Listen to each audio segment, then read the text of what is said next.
Sebagaimana kita sudah pakai baju sholat, berangkat ke masjid, bahkan sudah di masjid, tapi belum takbiratul ihram ya masih boleh pakai minyak wangi. Di titik itulah sering terjadi kesalahpahaman. Loh kan kalau ihram nggak boleh pakai minyak wangi. Loh saya nggak pakai minyak wangi. Saya pakai minyak wanginya sebelum ihram. Nah ini lemak hewan, ini misik. Ya. Lemak hewan, misik. Kalau ini campur antara lemak kayu dan lemak hewan. Ya. Ini oat campur jadi gaharu campur misik.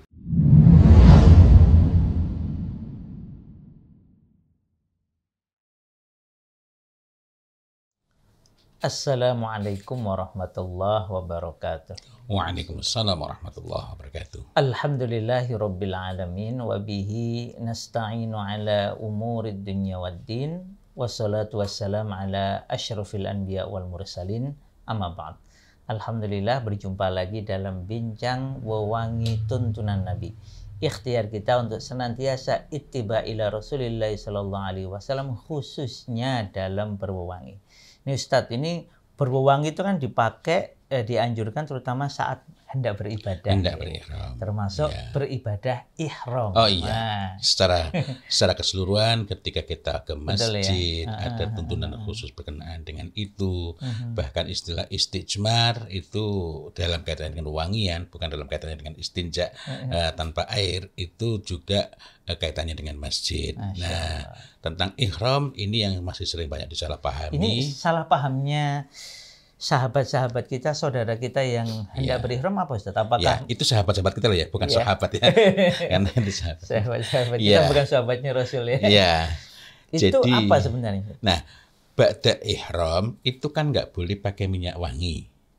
Ba'da ihram. Oh, setelah memakai setelah mengambil niat sebenarnya. Kan kita pakai pakaiannya dulu, sama halnya pakai peci ketika kita sholat disebut baju sholat, tapi pakainya kan sebelum sholat. Larangan-larangan yang berlaku ketika kita sholat itu kan berlakunya setelah sholat, setelah takbiratul ihram. Jadi ihram itu bukan hanya ketika kita umroh, tetapi ketika sholat pun ada ihramnya. Cuma tahallulnya yang berbeda caranya, ya. Nah, artinya kalau ada orang nih Ustaz, orang sudah pakai baju ihram, namanya kan ada orang naik pesawat, nanti dia kalau dari Indonesia kan langsung ke Jeddah kan berarti mengambil niatnya di atas. Kan dia pakai baju ihram dulu, belum niat. Belum. Itu boleh ya? Boleh, sebagaimana kita sudah pakai baju sholat, berangkat ke masjid, bahkan sudah di masjid, tapi belum takbiratul ihram ya masih boleh pakai minyak wangi. Sunnah menggunakan minyak wangi ketika sholat bukan berarti Allahu Akbar lalu pakai minyak wangi. Begitu pula mengenai wewangi ihram ini. Disebut wewangi ihram sebenarnya adalah wewangi yang dipakai sebelum mengambil niat ya. Sebelum mengambil niat ini disunahkan.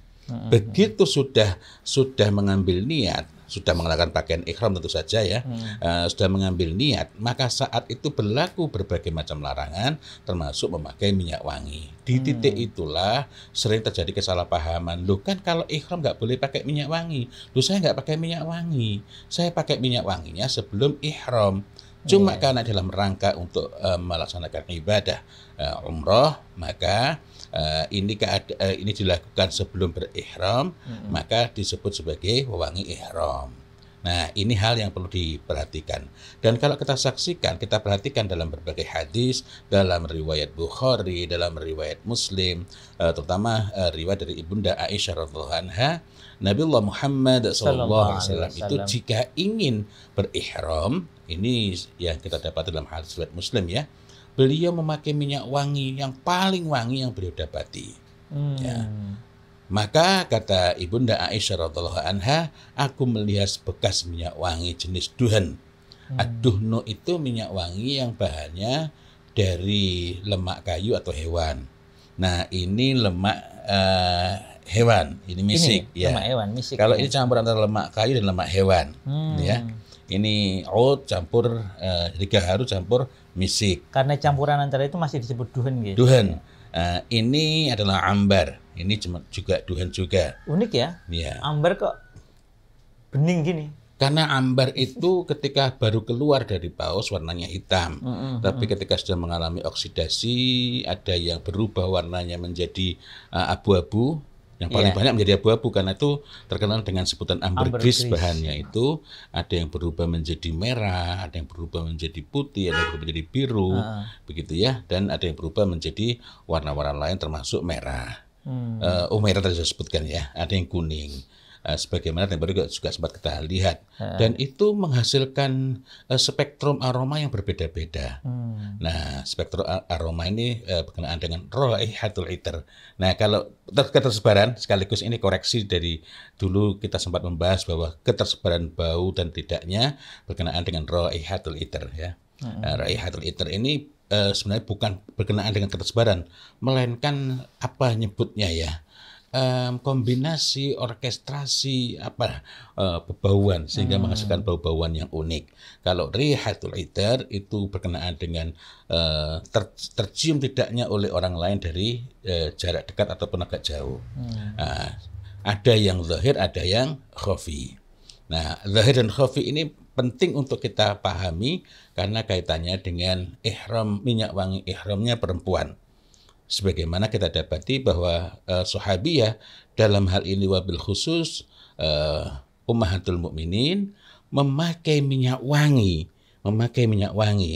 yang apabila beliau berkeringat maka berleleranlah ini. Dan Rasulullah SAW itu melihat wala yanhaha dan tidak melarangnya. Artinya dibolehkan. Dengan demikian, dari sana ini menegaskan bahwa minyak wangi yang dipakai itu tidak tercium baunya dari jauh, dari dekat saja nggak tercium, kecuali sangat mendekat, gitu ya. Nah, yang dalam sebagian riwayat disebutkan bahwa itu adalah campuran antara waros dan Za'faron. Betul. Za'faron, Waras, ya. betul, Ya. Antara waras dan za'faron. Campuran itu mengubah sifatnya. Za'faron sendiri tidak boleh dipakai oleh laki-laki ketika hendak berihram. Nah, apakah kalau perempuan boleh memakai za'faron saja? Kita sudah mengenali bahwa za'faron saja itu bukan minyak wangi yang baunya tersembunyi. Warnanya tampak tapi baunya menyebar.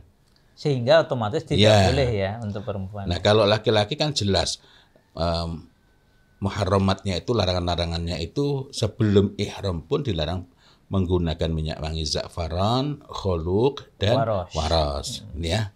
Nah, kembali lagi. Jadi Ibunda Aisyah radhiyallahu anha mengatakan, maka aku melihat bekas minyak wangi jenis duhan tersebut di kepala dan jenggot beliau setelahnya.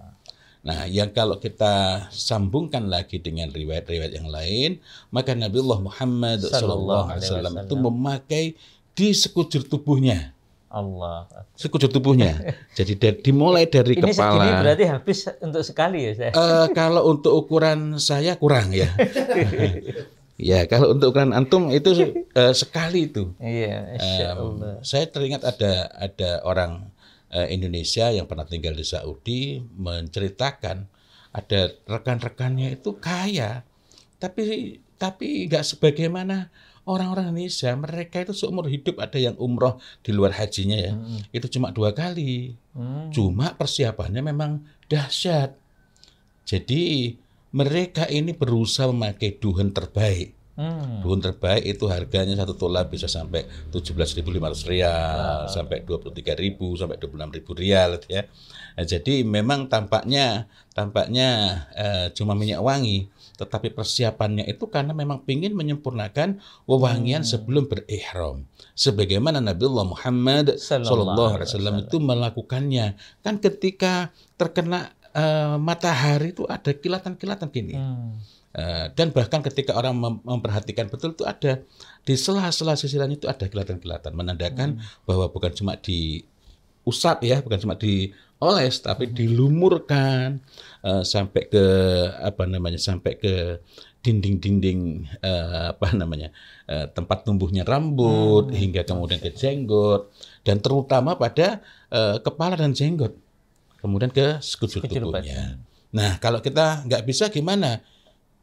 Ya minimal berusahalah kepala, jenggot dan leher saja gitu. Itu bukan bunyi hadis ya. Artinya kita berusaha minimal berusaha meniru walaupun tidak sempurna gitu. Masya Allah. Ini berarti ya, bagi yang hendak umroh ya, ini perlu diperhatikan. Salah satu bentuk persiapan yang baik mengikuti sunnah Rasul adalah berwewangi sebelum ihram dengan yang terbaik. Satu di antaranya tadi jenisnya duhan. Masya Allah. Demikian, semoga bermanfaat. Wabillahi taufik wal hidayah. Wassalamualaikum warahmatullahi wabarakatuh. Waalaikumsalam warahmatullahi wabarakatuh.